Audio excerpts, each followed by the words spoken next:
सिराते मुस्तकीम channel को subscribe करें, like and share करें, बेल बटन को लाजमी प्रेस करिएगा ताकि ताज़ा तरीन खबर जैसी अपलोड हो फौरी तौर पे आप लोगों को मिल सके। अस्सलाम वालेकुम दोस्तों, कैसे हैं आप लोग। दोस्तों आज मैं आप लोगों से बहुत ही इम्पोर्टेंट टॉपिक जो कि बहुत सारे लोगों के साथ मुश्किलात ये मसाइल पेश आते हैं वो है हरूब का मसला। दोस्तों मुझे बहुत सारे मैसेज आए आप लोगों के कि उनका हरूब लग गया है, वो कितने अरसे तक सऊदी अरब में नहीं आ सकते या उनको क्या सज़ा होगी और वो क्या किसी और दूसरे गल्फ़ कंट्री में जा सकते हैं। तो इस बारे में एक तफसीली वीडियो मैंने बनाई है। दोस्तों मेरी वीडियो को पूरा देखिएगा, आपको सारे सवालात के जवाब मिलेंगे जो कि हरूब से मुतालिक है। तो हम वीडियो शुरू करते हैं। दोस्तों जैसे आप लोगों को पता है कि हरूब का मतलब ये होता है, जो कि अरबी ज़बान का लफ्ज़ है, जिसका मतलब ये होता है कि भाग जाना, खारिज हो जाना या निकल जाना। तो दोस्तों ये हरूब जो है एक ऐसी सूरत हाल होती है जो कि सऊदी अरब में या किसी भी गल्फ़ कंट्री में कि जिससे बहुत सारे खारजी लोगों को वास्ता पड़ता है। और ये मेरी दुआ है कि अल्लाह रब्बुल इज़्ज़त हरूब जैसे मसले से जो भी लोग यहाँ पर आते हैं वो इस मसले में ना फंसें, क्योंकि होता यह है कि सऊदी हुकूमत में और दूसरे कंट्रीज़ की जो हुकूमतें हैं उनमें कफ़ील को ये इख्तियार हासिल होता है कि वो आपके अकामे पे हरूब लगा सके। यानी कि अगर आप उनके पास काम नहीं करते हैं या कोई और किस्म का कोई मसला करते हैं तो वो आपके अकामे के ऊपर हरूब लगा देते हैं। जब तक आपका अकामा वैलिड होता है तो आप उस वक्त तक गैर कानूनी तौर पे रह सकते हैं, मगर उसके बाद जैसे ही आपका अकामा ख़त्म होता है तो आप अपना अकामा रिन्यू नहीं कर सकते और उसके बाद अगर आप पकड़े गए तो आपको सख्त सज़ा दी जाती है। तो इस सिलसिले में एक वाज़ह तौर पे मुख्तलिफ़ हरूब की किस्में हैं। मैं उन किस्मों के लिहाज से आपसे बात करता हूँ। हरूब की बेसिकली 3 किस्में होती हैं। ए टाइप का हरूब होता है, बी टाइप का और सी टाइप का। ये हरूब और ए टाइप के हरूब में, बी टाइप के हरूब में और सी टाइप के हरूब के अंदर कितनी ड्यूरेशन तक आप सऊदी अरब में नहीं आ सकते हैं और उसकी क्या सज़ा हो सकती है, तो इस सिलसिले में मैं आपको वाज़ह तौर पर बताता हूँ। अब वीडियो को कम्प्लीटली देखें। दोस्तों एक किस्म का जो हरूब होता है उसके अंदर अगर आप अपने जिस कंपनी के आप काम कर रहे हैं, यानी आप कफ़ील के पास काम कर रहे हैं, अगर आप वहाँ पर काम नहीं करते हैं तो उस सिलसिले में आपको एक ए टाइप का हरूब लगता है जो कि जवाज़ात से कफ़ील लगाता है कि ये बंदा मेरे पास काम नहीं कर रहा है। तो इस सिलसिले में जो हरूब होगा वो जो है वो ए टाइप का हरूब होगा।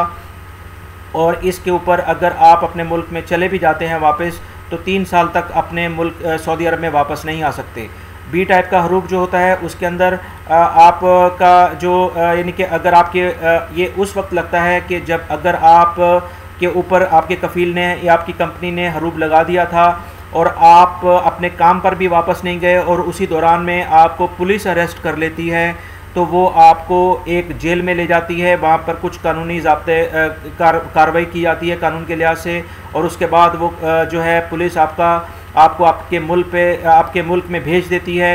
इस सारे हरूब के अंदर जितना भी खर्चा आता है जेल में रहने का या डॉक्यूमेंटेशन का वो सारा आपको अदा करना पड़ता है और टिकट भी आपको लेके जाना पड़ता है। तो इस तरह से जो इस तरह का हरूब होगा वो भी आपका यानी कि बी टाइप का हरूब होगा। इसमें भी आपको 3 साल की पाबंदी आपके ऊपर लगा दी जाती है। जो सी टाइप का हरूब है दोस्तों ये सबसे ख़तरनाक हरूब होता है और इसके अंदर जो है आपको जो है अगर ये हरूब अगर आपका अपनी कंपनी ने लगाया है तो उसकी क्या वजूहत हो सकती हैं।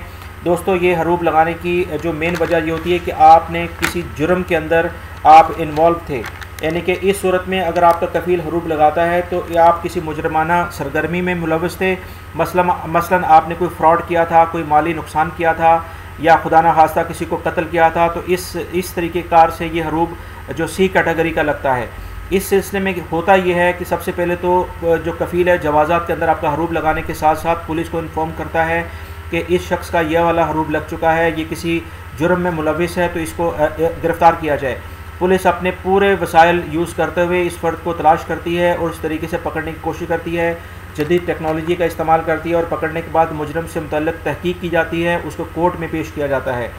अगर इस कोर्ट में पेश करने के बाद अगर आपके ऊपर जुर्म साबित हो जाता है, खुदा न खास्ता उस फ़र्द के ऊपर जुर्म साबित हो जाता है जिसके ख़िलाफ़ कफ़ील ने ये सी क्लास का हरूब लगाया था, तो उसके ऊपर सऊदी अरब के अंदर ही उसको उस कोर्ट के फ़ैसले के मुताबिक सज़ा दी जाती है। जिस किस्म की भी उसको सज़ा दी जाती है, उस सज़ा सुनाई गई है उसके लिहाज से उसको सज़ा दी जाती है। सज़ा पूरी करने के बाद उस फ़र्द को डिपोर्ट कर दिया जाता है। ये वो हरूब है जिसके बाद वो शख्स एग्ज़िट जाने के बाद कभी भी सऊदी अरब में नहीं आ सकता, बल्कि किसी भी गल्फ़ कंट्री में, जो भी गल्फ़ कंट्री हैं जैसे कुवैत है, ओमान है, सऊदी अरब है, यूएई है और कतर वगैरह, ये इन कंट्रीज़ के अंदर वो शख्स किसी भी सूरत में जॉब के सिलसिले में या किसी भी विज़िट वीज़े पे नहीं जा सकता।